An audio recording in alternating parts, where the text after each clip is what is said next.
United Arab Emirates யுஏஇனுடைய முதலீடு எங்களோட நாட்டுக்குள்ளே வருமா இருந்தால் எங்களோட நாட்டுக்கு எவ்வளவு நன்மைகள் கிடைக்கும்னு சொல்லி ஏற்கனவே ஒரு வீடியோ வந்து நான் அப்லோட் பண்ணியிருந்தேன். அதுக்கு பிறகு இப்போ ஒரு 3 நாட்களுக்கு முதல் இலங்கையினுடைய ஜனாதிபதி அனுர்குமார் திசாநாயக் அவர்கள் யுஏஇனுடைய ஜனாதிபதியினுடைய அழைப்பின் பேரில் ஒரு உத்தியோகபூர்வ விஜயத்தை மேற்கொண்டுட்டு இன்றைக்கு நாட்டுக்கு திரும்ப வந்திருக்கிறார்.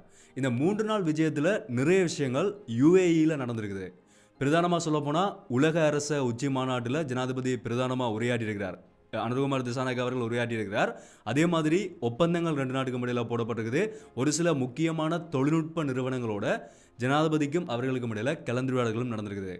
இந்த வீடியோவில் நாங்கள் பார்க்க போகிற விஷயம் என்னென்னு சொன்னால், என்னென்ன விடயங்கள் இந்த யுனைடெட் அரப் எமிரேட்ஸுக்கு ஜனாதிபதி போகிறதுனால நடந்தது, அது எப்படி எங்கட நாட்டுக்கு நன்மைகளை கொண்டு வர போகுது என்றதை தான் டீட்டெயில்டாக இந்த வீடியோவில் பார்க்க போகிறோம். ஸோ எல்லா விஷயத்தையுமே முதல்ல இருந்தே தெளிவாக சொல்கிறேன்.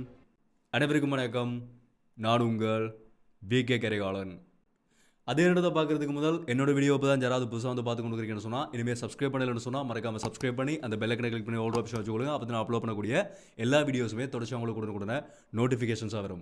அதே மாதிரி யாராவது நான் பர்சனலாக ஃபாலோ பண்ணிச்சிங்கன்னு சொன்னாலும் இன்ஸ்டாகிராமில் போய் VK கரிகாலன் சர்ச் பண்ணிங்கன்னு சொன்னால் இந்த ப்ரொஃபைல் வரும், அங்கே மறக்காம ஃபாலோ பண்ணிக்கொள்ளுங்க. இந்த வீடியோவை லைக் பண்ணுறதுக்கு மறந்துடாதீங்க. வீடியோட கடைசியில் முடிஞ்ச வரைக்கும் எல்லாருக்குமே இந்த வீடியோ ஷாப் பண்ணி விட்டுருங்க. முதலாவது விஷயம் என்ன சொன்னால், February 10 இலங்கையினுடைய ஜனாதிபதி அனுர்குமார் திசாநாயக் அவர்கள் யுஏஇனுடைய ஜனாதிபதி ஷெய்க் முகமது பின் ஜெயித் அல் நஹ்யன் அவர்களினுடைய அழைப்பின் பேரில் யுனைடெட் அரப் எமிரேட்ஸுக்கு உத்தியோகபூர்வ 3 நாள் விஜயத்தை வந்து மேற்கொண்டிருந்தார். அவரோட இலங்கையினுடைய அமைச்சர் விஜிதகேரத் அவர்களும் போயிருந்தார். ஜனாதிபதி அங்கே போகும்போது யுஏஇயில் என்ன நடந்ததுன்னு சொன்னால், துபாயில் 2025ஆம் ஆண்டுக்கான வேர்ல்ட் கவர்மெண்ட் சமிட் வந்து நடந்தது. அதாவது உலக அரச உச்சி மாநாடுன்னு சொல்லி கிட்டத்தட்ட 150 நாடுகளினுடைய 4000 முக்கிய அதிகாரிகள், தொழில்நுட்ப நிறுவனங்களுடைய தலைவர்கள்னு சொல்லி ஒரு மிக முக்கியமான ஒரு மாநாடு. கிட்டத்தட்ட இந்த உலகத்தினுடைய எதிர்கால போக்குகள், அதே மாதிரி இப்போ இருக்கக்கூடிய நவீன தொழில்நுட்பங்கள், அந்த தொழில்நுட்பங்களை நாங்கள் எப்படி பயன்படுத்துறது, அதில் இருக்கக்கூடிய பிரச்சனைகள், இது சம்பந்தமாக கலந்துரையாடக்கூடிய ஒரு முக்கியமான ஒரு உச்சி மாநாடு வந்து துபாயில் February 11 நடக்கிறதுக்காக திட்டமிடப்பட்டிருந்தது. அந்த மாநாட்டிலையும் ஜனாதிபதி அனுர்குமார் திசாநாயக் அவர்கள் கலந்து கொண்டு அதில் உரையாற்றுறதுக்காகவும் தான் இந்த உத்தியோகபூர்வ விஜயத்தின் போது போயிருந்தார். யார் யாருக்கு இடையிலான சந்திப்புகள் அங்கே நடந்திருந்ததுன்னு சொன்னால், முதலாவது யுனைடெட் அரப் எமிரேட்ஸினுடைய முக்கியமான அமைச்சர்கள், இவர்கள் அங்கே போகும்போது அவர்களை வரவேற்ற முக்கியமான அமைச்சர்களை சந்திச்சிருந்தார்.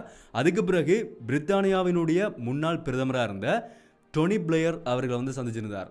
இவர்களிடையிலான சந்திப்பு எப்படி நடந்ததுன்னு சொன்னால், இந்த டோனி பிளேயர் வந்து அவர் பிரதமராக இருந்த காலகட்டத்தில் இலங்கைக்கான இப்போ பிரித்தானியாவுக்கும் இலங்கைக்கும் இடையிலான தொடர்பு பண்ணுறது இன்றைக்கு வரைக்கும். ஸோ அது வந்து ஒரு வித்தியாசமான ஒரு விஷயம். அதை வந்து இன்னொரு வீடியோவில் நான் சொல்கிறேன். ஆனால் ஒரு டீப்பான ஒரு தொடர்பு வந்து 2 நாடுகளுக்கு இடையில் இப்போ வரைக்குமே இருக்குது. ஸோ அதனால் இந்த டோனி பிளேயர்கிட்ட இலங்கையினுடைய வளர்ச்சி தொடர்பாகவும் இப்போ இருக்கக்கூடிய இவர்களுடைய ஆட்சி முறைமை தொடர்பாகவும் ஒரு கலந்துரையாடலாக 2 பேருக்கும் இடையில் முன்னாள் பிரதமராக இருந்தவர்கிட்ட ஒரு கலந்துரையாடல் வந்து நடந்திருந்தது. அடுத்ததாக பாகிஸ்தானினுடைய பிரதமர் ஷெபாஸ் ஷெரீஃப் அவர்களை வந்து சந்திச்சிருந்தார். அதுக்கு பிறகு யுஏஇயில் இருக்கக்கூடிய இலங்கை மக்கள், இலங்கையிலேருந்து அங்கே போய் வாழ்ந்து கொடுக்கக்கூடிய மக்களுக்கும் ஜனாதிபதிக்கும் இடையிலான ஒரு சிநேகபூர்வ சந்திப்பு வந்து நடந்திருந்தது. அதுக்கு பிறகு February 11 குவைத்தினுடைய பிரதமர் ஷெய்க் அஹ்மத் அப்துல்லா அல் அஹ்மத் அல் ஷபா அவர்களை வந்து சந்திச்சிருந்தார். இந்த நேரத்தில் குவைத்தில் வந்து இப்போ கிட்டத்தட்ட 1,55,000 இலங்கை தொழிலாளர்கள் அங்கே பணியாற்றி கொண்டிருக்கிறார்கள். $700 மில்லியன் பணம் வந்து இதனால் ஒவ்வொரு வருடமும் எங்களோட நாட்டுக்கு வெளிநாட்டு வருமானமாக கிடைச்சி கொண்டிருக்குது. அதனால் அது தொடர்பான ஒரு கலந்துரையாடலாகவும், அதே மாதிரி இலங்கைக்குள்ளே IMF வரும்போது IMF நாட்டுக்குள்ளே பணத்தை கொடுக்கணும், இலங்கைக்கு கொடுக்கணும்னு சொல்லி குவைத்தும் வந்து எங்களோட நாட்டுக்கு அந்த நேரத்தில் வந்து சப்போர்ட் பண்ணி கழிச்சிருந்தார்கள். அதுக்கு நன்றி செலுத்துகிற விதமாகவும் ஒரு சிநேகபூர்வமான சந்திப்பாக இந்த சந்திப்பு வந்து நடந்திருந்தது. அதுக்கு பிறகு February 11 அதே நாள் தான் உலக அரச உச்சி மாநாடு, இந்த வேர்ல்ட் கவர்மெண்ட்ஸ் சமிட் வந்து நடந்திருந்தது. அந்த உலக அரச உச்சி மாநாட்டிலையும் வந்து பிரதானமாக உரையாடியிருந்தார். இதில் அவர் உரையாற்றின விடயங்களில் சொல்லப்பட்ட முக்கியமான விடயம் என்னென்னு சொன்னால், இலங்கையினுடைய பொருளாதாரத்தை அடுத்த கட்டத்துக்கு கொண்டு போகணும், இந்த நவீன வளர்ச்சியோடு கொண்டு போகணும், அதுக்கான உங்களினுடைய ஒத்துழைப்புகள் எங்கள் நாளுக்கு கட்டாயமாக தேவை, இந்த மாதிரியான இவற்றை பிரதானமாக மையப்படுத்தி தான் அந்த பேச்சு வந்து ஜனாதிபதி அனுர்குமார் திசாநாயக் அவர்களுடைய உரை வந்து அங்கே வந்து நடந்திருந்தது. அங்கே உரையாற்றினதுக்கு பிறகு ஒரு மிக முக்கியமான ஒரு நபரை சந்தித்து ஒரு முக்கியமான கலந்துரையாடல் நடந்திருந்தது.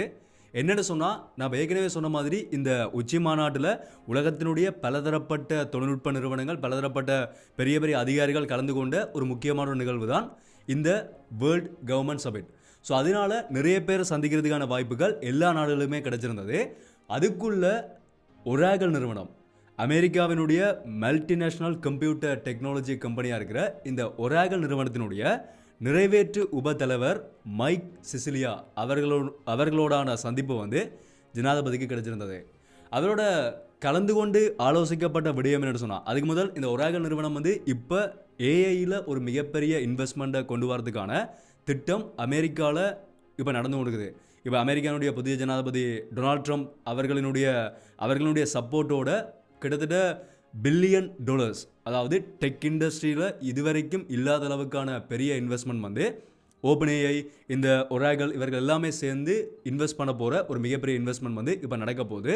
ஸோ அதனால் இந்த சந்திப்புன்றது வந்து ஒரு ஹைலைட் பண்ணப்பட்ட ஒரு சந்திப்பு தான். அவரோட இலங்கை ஜனாதிபதி என்ன கழிச்சிருந்தாருன்னு சொன்னால், என்ன ஒரு வேண்டுகோளாக விடுத்திருந்தாருன்னு சொன்னால், ஏஐ தொடர்பான தொழில்நுட்பங்கள் இப்போ உலகத்தினுடைய போக்கோட எங்கள் நாட்டையும் கொண்டு போகணும். அதனால் ஏஐ தொடர்பான தொழில்நுட்பங்கள், அதே மாதிரி க்ளவுட் கம்ப்யூட்டிங், இது எல்லாமே எங்கள் நாட்டுக்குள்ளேயும் நீங்கள் கொண்டு வரணும். அடுத்த ஒரு முக்கியமான விஷயம் ஃபின்டெக். நான் கடைசியாக ஒரு வீடியோ அப்லோட் பண்ணியிருந்தேன் தானே, இலங்கைக்குள்ளே டிஜிட்டல் டிரான்சாக்ஷன், டிஜிட்டல் பணப்பரிமாற்ற முறைமை கொண்டு வரப்படணும்னு சொல்லி. அதே விஷயத்தை தான் February 11 இலங்கையினுடைய ஜனாதிபதி அனுரகுமார் திசாநாயக் அவர்கள் இந்த ஒராகல் நிறுவனத்தோட ஒரு கலந்துரையாடலில் ஈடுபட்டிருந்தார். என்ன சொல்லியிருந்தார்னு சொன்னால், இலங்கைக்குள்ள கேஷ்லெஸ் எக்கனாமி, அதாவது பணமில்லா பொருளாதாரத்தை நோக்கி தான் நாங்கள் போய்கொண்டிருக்கிறோம். அதுக்காக இந்த டிஜிட்டல் டிரான்சாக்ஷனை நீங்கள் எங்கள் நாட்டுக்குள்ளே கொண்டு வரணும், இந்த ஃபின்டெக் வந்து எங்கள் நாட்டுக்குள்ளே கொண்டு வரப்படணும்னு சொல்லி ஒரு விடயத்தை வந்து அங்கே முன் வச்சிருந்தார். ஃபின்டெக்னு சொல்லப்படுறது வந்து டிஜிட்டல் டிரான்சாக்ஷன்ஸை உபயோகிக்கக்கூடிய ஒரு முறைமை. அதை வந்து நான் கடைசி வீடியோவில் வந்து தெளிவாக சொல்லியிருந்தேன். யாருக்குமே தெரியலன்னு சொன்னால் அதை போய் செக் பண்ணி பாருங்கள். ஸோ அதை வந்து நீங்கள் எங்கள் நாட்டுக்குள்ளே கொண்டு வரணும், அதை நோக்கி தான் நாங்கள் போய் கொண்டு இருக்கிறோம்னு சொல்லி ஒரு விடயத்தை வந்து அவர் அங்கே முன் வச்சிருந்தார். ஸோ இது வந்து ஒரு முக்கியமான கலந்துரையாடலாக இந்த கலந்துரையாடல் வந்து சொல்லப்படுகிறது. அதுக்கு பிறகு யுஏஇக்கும் இலங்கைக்கும் இடையிலான ஒரு ஒப்பந்தமும் கைச்சாத்திடப்படுகிறது. என்ன ஒப்பந்தம்னு சொன்னால், யுஏஇனுடைய நிதி விவகாரங்களுக்கான அமைச்சராக இருக்கிற முகமட் பின் ஹதி அல் ஹுசானி அவர்களுக்கும் இலங்கையினுடைய வெளிவிவகார அமைச்சர் விஜித ஹேர்த் அவர்களுக்கும் இடையில் பொருளாதார மற்றும் முதலீட்டு உறவுகளை பலப்படுத்துவதற்கான இலங்கை யுனைடெட் அரப் எமிரேட்ஸுக்கும் இடையிலான முதலீட்டு ஊக்குவிப்பு மற்றும் பாதுகாப்பு தொடர்பான ஒரு ஒப்பந்தம், ஒரு உடன்படிக்கை ரெண்டு நாட்டினுடைய அமைச்சர்களுக்கும் இடையில் கைச்சாத்திடப்படுகிறது. இந்த ஒப்பந்தம் என்ன பிரதானமாக இந்த ஒப்பந்தம் நோக்கமாக கொண்டதுன்னு சொன்னால், இலங்கைக்குள்ள முதலீட்டாளர்களுக்கான பாதுகாப்பு, அதே மாதிரி முதலீட்டாளர்களை உலகளவில் எங்கள் நாட்டுக்குள்ளே இருக்கிறது பெரிய பெரிய முதலீட்டாளர்கள். நான் ஏற்கனவே அந்த வீடியோவில் யுஏஇ தொடர்பான வீடியோவில் சொன்ன மாதிரி, யுஏஇ வந்து அதிகளவான முதலீடுகளை கொண்ட ஒரு நாடு. அதே மாதிரி முதலீட்டாளர்களை எப்படி நாட்டுக்குள்ளே கொண்டு வரணும்ன்ற அந்த முறைமை வந்து அவர்களுக்கு நல்லாவே தெரியும்.